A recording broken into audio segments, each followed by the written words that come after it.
Hey guys, কি খবৰ আপোনালোকৰ? আজি মই আহিছো বালাজী মন্দিৰত। গুৱাহাটীৰ পূৰ্ব তিৰুপতি মন্দিৰ হৈছে দক্ষিণ ভাৰতৰ বিখ্যাত তিৰুপতি মন্দিৰ প্ৰতিৰূপ, যিটো সাউথ ইণ্ডিয়ান ষ্টাইল বগা মাৰ্বল পাথৰৰ নিৰ্মিত কাৰণে জনাজাত। আৰু এই টেম্পলটো পুৰা ক্লাছিক সাউথ ইণ্ডিয়ান ষ্টাইলত বনোৱা হৈছে, similar to the original Tirupati temple.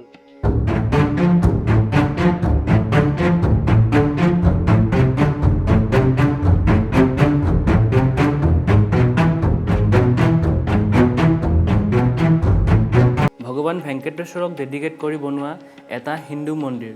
1998 চনত নিৰ্মিত এই 2 একৰ কমপ্লেক্সৰ প্ৰৱেশ দুৱাৰত ভগৱান গণেশ মন্দিৰ, মেইন মন্দিৰত ভগৱান বালাজীৰ এটা ডাঙৰ শিলৰ মূৰ্তি আৰু দেৱী পদ্মাৱতীৰ আৰু গৰুদাৰ মন্দিৰ আছে। ইয়াৰ বৈশিষ্ট্য হৈছে ইয়াৰ অলংকৃত গহপুৰম আৰু বগা মাৰ্বলৰ গঠন।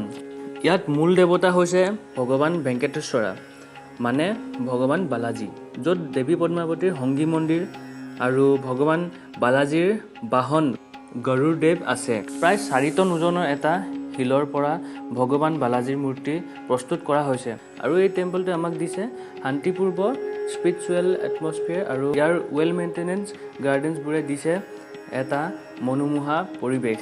গুৱাহাটীৰ পপুলাৰ টুৰিষ্ট ডেষ্টিনেশ্যনসমূহৰ ভিতৰত দ্য গ্ৰেট বালাজী টেম্পল অন্যতম। তো গাইজ, এইখিনি আছিলে আজি ভিডিঅ'টোত। লগ পাম আকৌ এটা নতুন ভিডিঅ'ত। প্লিজ ভিডিঅ'টো লাইক কৰি দিব আৰু চেনেলটো ছাবস্ক্ৰাইব কৰি ল'ব। Take care.